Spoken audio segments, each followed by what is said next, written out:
We have those images from ancient Sumer that show what appears to be the solar system. This image has always been wild to me because it kind of shows a sun in the center, and then it shows all of the planets in our solar system in relatively the correct sizes. Relatively. In terms of what's the bigger one, what's the smaller one. There's the sun, and it's surrounded by the planets that we're aware of. It's kind of hard to interpret that any other way, isn't it?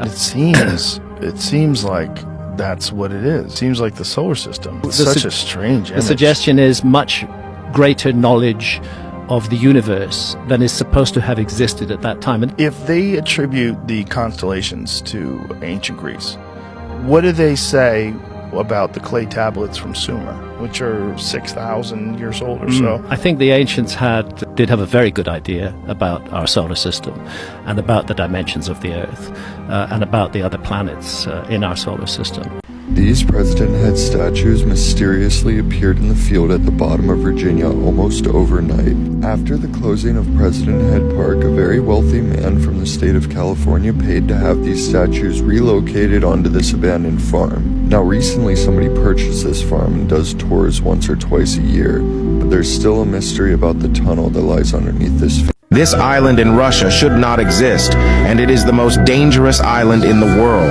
In 1983, a team of Russian scientists were experimenting with nuclear radiation on an island called Chernaris. When a system failure occurred, the reactors began heating up to extreme levels and ended up exploding. This all happened within 15 minutes. Not a single person managed to escape all throughout the island. The effect of this explosion is nothing like ever seen before. When the first team of help arrived on a helicopter, they saw something terrifying. 95% of the island's residents, which is nearly 40,000 people, were all infected with some kind of virus that came from the radiation. They were all wandering mindlessly and carelessly, as if their brain had been taken over. Here's the scariest part. They began attacking those that have not been infected and started eating them. The helicopter crew described it as a zombie apocalypse straight out of a movie. Till this day, the island still stands with these infected humans. The Russian government sends the most dangerous of inmates on this island to survive as a punishment. None have ever lasted longer than 48 hours. Y'all, I am freaking out right now. There's a lot of unexplained things going on in the ocean right now. Hold on real quick. I do not trust them. Just watch this real quick for me. You get to Mars by going through the ocean. You can't get to the bottom of the ocean because outer space is the ocean. Now what she just said just blew my mind. Now there's a situation called the firmament. So we know that water is all around us. And it is said that this dome divided the sea into upper and lower sections. You can't cancel this out because they still haven't discovered 80% of the sea. Early civilizations believed that the ocean and the stars above were linked. I mean, just look. Mayan, Norse, Hindu, Hebrew, all of them. Now we already know what spacesuits look like, but they look exactly like sea suits. I know once in your life you've heard of the Bermuda Triangle. Planes and people going missing in the ocean. There are black holes in the ocean. And I just know once in your life you've heard about sea monsters. When you see a comet, it looks like a boat soaring through water. What if these unexplained species in the ocean are actually aliens? If y'all have ever watched this movie Underwater, they went too deep and found the creature that don't even look like it's supposed to be from this earth. Or could it have just been a creature from space? Now you can say what you want, but I bet you we are not the only beings, only species, only creatures that are in this universe. It's just ironic that when they return to Earth, they're on water. I mean, I know I'm not tripping. And I know y'all heard of mermaids. So many unexplained things in the ocean. They're making more discoveries in space. Not really putting too much money or caring about what's going on the planet. Why? Because this sea stuff might have a lot of connections to space. And they not telling us. Y'all be safe, and I know I'm not the only person who feel this way.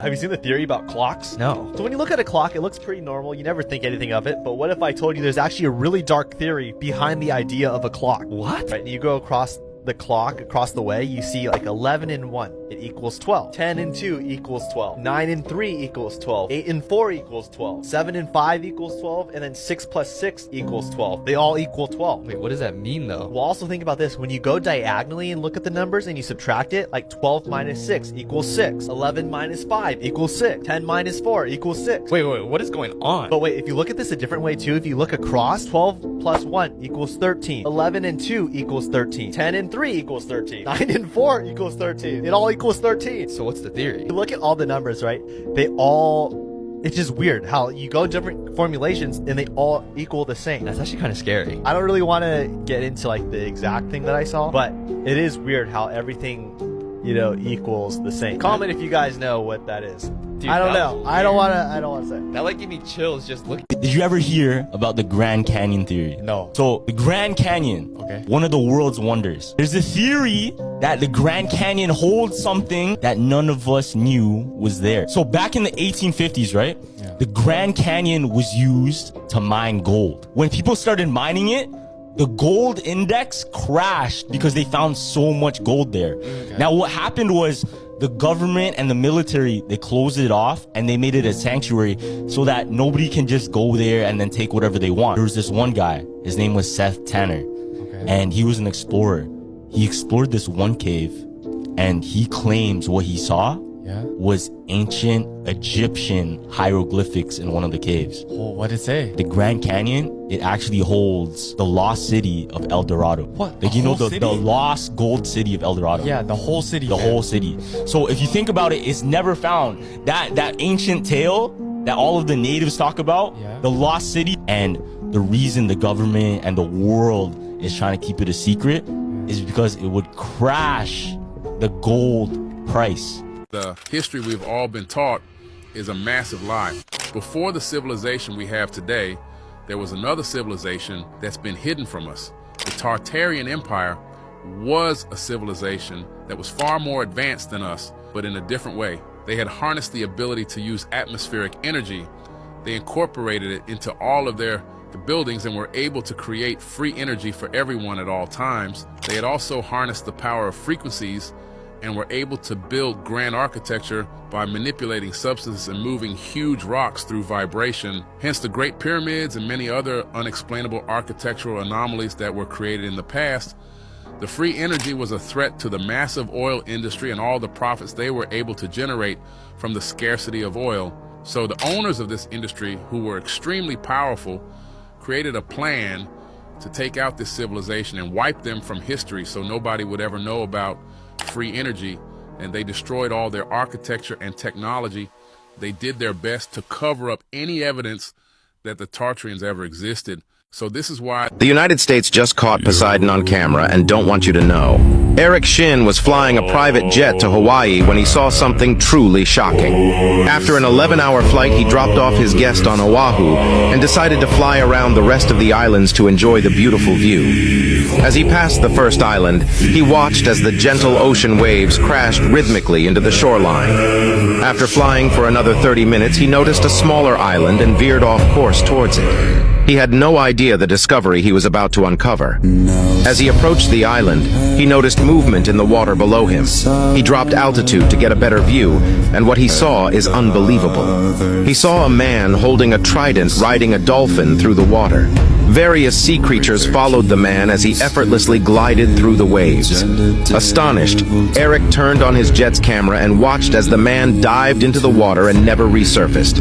Unfortunately, the footage is highly sensitive and cannot be posted on TikTok. If you would like to see the video, press this icon, then more, then on photos, and the video will be sent to you. You want the bizarre truth? John F. Kennedy was shot on November 22, 1963. He was laid to rest at Arlington National Cemetery. But what happened then? In October 1966, 3 years after the president's assassination, his brain had mysteriously vanished. An investigation was started by the Attorney General at the time, and yet a thief was never identified. The big question remains, who took JFK's brain and what was their motive? Crazy as it may seem, over 5 decades later, no one knows. The JFK assassination has sparked countless debates and conspiracy theories. Some theorists speculate that JFK's brain holds the truth about his death. Officially, his autopsy found that he'd been struck twice from above and behind. However, the brain's disappearance raises suspicions that it was stolen to conceal potential evidence, suggesting JFK was shot from the front rather than the back, and the missing organ would have proved Kennedy was not shot by Lee Harvey Oswald. In the latest twist, a theory suggests JFK's younger brother, Robert, may have taken the brain, possibly to hide evidence of the extent of President Kennedy's illnesses or the numerous medications he was taking. the Great Pyramid, over 2 million blocks of stone, And nobody realized that they're all different 2 million blocks. They're each individual stone is totally different from the other one. Now you have to take into consideration the subterranean part of the Great Pyramid, like the subterranean shaft, which cuts through solid stone and goes down 65 meters. How in the world did they cut that through solid stones that were already stacked? Some type of a laser cutting tool. Mud ramp theory, the floating theory is a farce. You can't float these stones. What are you displacing mass with for that level of mass in water? Highly unlikely that they would be able to displace that much mass to keep them floating. Once you start really analyzing the stones, the structures, the way that they're interlocked, you see there's an interlocking design system. And each stone is custom made to be put in place, which means it needs to be created at the moment that it's needed. How do you do that? How are you going to get this stone up this mud ramp or float it up into this area and then put it into a spot that it doesn't really fit? Oh, I made a mistake. It doesn't go here. Doesn't make any sense. This is where it gets really freaky. Albert Einstein says, I'm not sure which weapons the Third World War will be fought, but the Fourth World War, they will fight with sticks and stones. Yeah, I've heard that. That's what Albert Einstein said. Day one of AI taking over. And it showed this like laboratory towards this very highly advanced artificial intelligence, but it was contained to its own server. AI figured out with like a Roomba vacuum that's the only thing it could figure out how to connect to. So it put all of its information onto the Roomba computer, and then that allowed it to connect to the Wi-Fi, which allowed it to connect to everyone's phones, everyone's laptops, spread instantly across the whole world. Now it was in control of power plants, all this stuff. Geez. It was in control of 3D printers, of manufacturing things to help build itself. Yeah. But it was doing it silently with no one knowing because it was just staying under the radar until the one time it was like 40 days into it, it decided, yep, I don't want humans anymore. All right. I'm going to fuck y'all up with some shit on this one. All right. This is the Urbano Monte map from 1587. Excuse me. North Pole. No ice. No ice around any of these areas, okay? There's North America, South America, Africa, India, Russia, China. Okay, so very similar to this map. North America, South America, Africa, India, China, Russia. Okay? Only thing different, Australia. There is no Australia here because it hasn't been discovered yet. This is 1587. Australia wasn't discovered until 1606. So that's why that's not there. But my main question is, if this is a globe flattened out and this is on the bottom, right? What the fuck is this? There's no ice on it. And guess what? Antarctica hadn't been discovered yet. Antarctica was discovered in 1820. And if you look, well, look, there's an alligator. There's a camel. Warm weather animals. So, you want to explain to me, first thing, what the hell is this? All this land. And second thing, what froze them? What happened between 1587 and 1892 where those areas got frozen?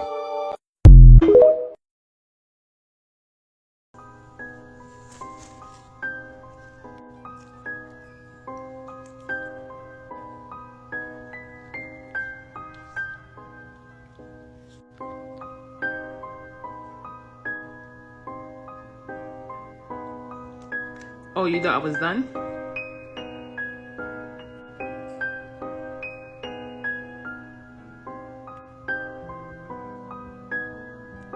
Oh, there's more.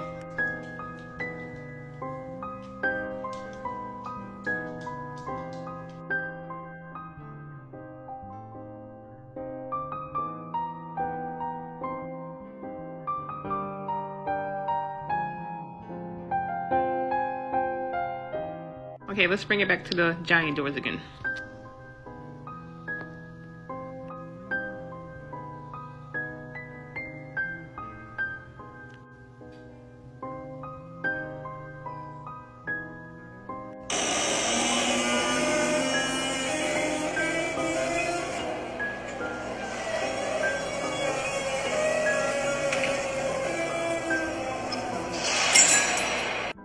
I just want to point out that all these giant doors that you're seeing are part of these cathedrals that was built in the 18th and 19th century that were supposedly part of the Tartarian Empire. I did some videos on the Tartarian Empire, which I'm going to do more and dig more deeper into this free energy that they use to power their civilization. And it makes you really think, because if you think about the Egyptians, the ancient Egyptians, they had these advanced technology. Then you have like the Tartarian Empire who had the advanced technology. So it makes you wonder, like, okay, so what are we doing? Are we going backwards? Like, why don't we have this type of technology? Or we do have this technology and they're just hiding it from us. And like I said, there's a theory going around on how the Tartarian Empire used free energy to power their civilization. And this is supposedly how they did it. It's called AEE, Atmospheric Etheric Energy. We're gonna get into that, so stay tuned.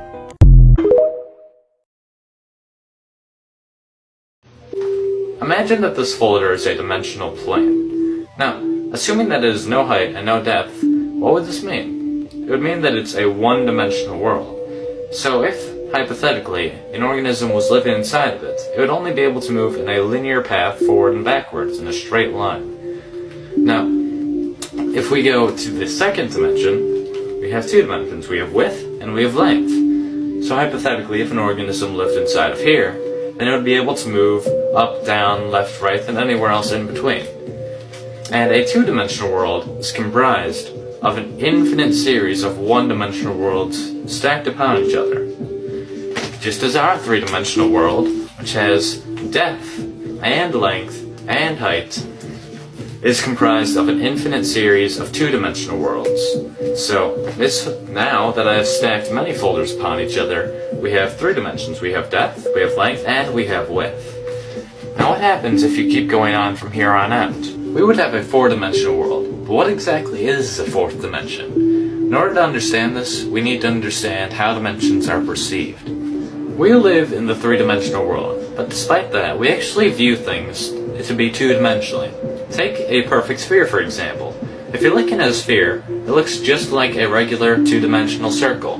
The only way that you can tell it's an actual sphere instead of a circle is because of the hues of light on it. So just like in a two-dimensional world, if a organism in the two-dimensional world was looking upon a circle, the light would make it appear to be lighter at one end and darker in the middle.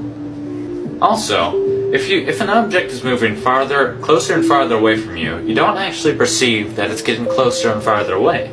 You see that it's getting smaller or larger, and then you assume that it's getting either farther away or closer. But let's say that an object was to grow in perfect equilibrium, so that it was growing at the same speed that it was shrinking as you move it farther away. Then you would not be able to tell, without any light or if there were details on the object, that it's moving or growing at all. You may have assumed that since we perceive things to be in two dimensions, that a two-dimensional organism would see in one dimension. So, as we're watching this rubber band expand as it moves farther away from this little organism in the two-dimensional world, it does not actually perceive anything is happening to it because it's growing at the same speed that it's moving farther away. But since we can actually see it from the three-dimensional world and perceive things to be in two dimensions, we can see things for how they actually are. The reason that the two-dimensional organism doesn't see things the way they really are is because the two-dimensional organism sees things in one dimension, just how we, three-dimensional creatures, see things in two dimensions. So in a way, we don't really see our world the way it truly is. A four-dimensional creature, however, seeing our three-dimensional world in three dimensions, would be able to see through things, would be able to see absolutely everything, just as we could see if there was several organisms spread along a 2D environment on your floor. You would be able to see inside houses, you would be able to see inside of people. So if a two-dimensional world, a flat surface, is just made of an infinite amount of lines, then the 3D world is just made out of an infinite amount of planes. So the 4D world, logically, is made out of an infinite amount of 3D objects. Though they're not just put together like you would like building blocks. That's not how the 4D world is. That would just be 3D again. So in order to understand this, we need to understand the logical progression of mathematics in our world. Imagine that this connects piece represents the first dimension. It's simply a straight line, which is basically what the first dimension looks like. And if you add 3 more of these straight lines and connect them so that adjacent sides are perpendicular and opposite sides are parallel, then you have the basic shape of the second dimension. You have a square. Now if you keep going from here, and you add it so that there's a total of 4 squares, and all adjacent sides are perpendicular, and all opposite sides are parallel, then you end up with, obviously, a cube. So, if you tried to keep going from here, and you would have a 4-dimensional basic shape, you would have what's called a tesseract. Now, I cannot show you a tesseract, but you need to understand that it's basically 4 cubes that are within each other that have all adjacent sides perpendicular and all opposite sides parallel. Yet there are 4 lines connecting to each vertex. So a tesseract would look somewhat like this picture. Now that's not exactly what it looks like, because this is a 2-dimensional depiction, and obviously not all of the lines are straight. So I cannot show you what a tesseract actually looks like, because we cannot perceive things in the 3rd dimension. You cannot even imagine what a tesseract looks like. You cannot in your mind picture the 4th dimension or a 4th dimensional shape. And you can keep going on from the 4th dimension even. You can go to the 5th dimension, the 6th dimension, the 71st dimension. It doesn't matter. Theoretically, there are an infinite amount of spatial dimensions. A common misconception of the 4th dimension is that the 4th dimension is time. Now, while some argue that by going forward and backwards in time, if you move forward the same distance and backwards the same, then you would end up in the same place you started, just like in the 4th dimension. And while that may seem logical, if you think about it, it really doesn't make sense. If you imply that the 4th dimension is actually time, well, first of all, time is not spatial. There's a difference between space and time, quite obviously. And assuming that all dimensions are according to a pattern, then that doesn't really make sense either, because saying the 4th dimension is time, every dimension has time in it, so that would mean that the 4th dimension is special in some way, which doesn't really make any sense. Another reason this doesn't make sense is that we very, very, very slightly travel through time whenever we move due to the distance that light takes to get to our body. Now, if a group of astronauts were to get in a spaceship and they were to go very, very, very close to the speed of light, then they would, and they went around in this impossible, nearly the speed of light spaceship for a few months, and then afterwards they returned to Earth. They would find that Earth had actually progressed a few years, so they had moved forward in time by moving that quickly. Another interesting concept involving the 4th dimension is that many physicists and even mathematicians may say that the dimensions are very, very slightly curved, because if you really think about it, nothing can be truly, absolutely infinite. So imagine that the first dimension, the line, is just very, very slightly curved, so that after a very long time, it will end up creating a circle. So, as suggested by many physicists, if you keep going in the same direction, then you will end up where you started after a very, very long amount of time, obviously. And the same thing would happen to the 2nd dimension. If it's just a square, and then you extend it very, very slightly in a curve, and it will eventually make a sphere, and the same thing happens in our dimension, except it will form a very, very slightly curved 3rd dimension, which will form a 4-dimensional universe, basically. So what this kind of means is that our 3-dimensional world is within a 4-dimensional world, and the 4-dimensional world is within a 5th-dimensional world, and so on. Now, I did say that nothing can be truly infinite, but if this is true, and a dimension is really within another dimension, within another dimension, within another dimension, then I'm implying that there's an infinite amount of dimensions, which is the only problem I really have with this theory. I'm not sure If it ever stops, or if infinity is really even possible, we don't know that. Thanks for watching my video, and I hope this gave you a better idea of what the fourth dimension is.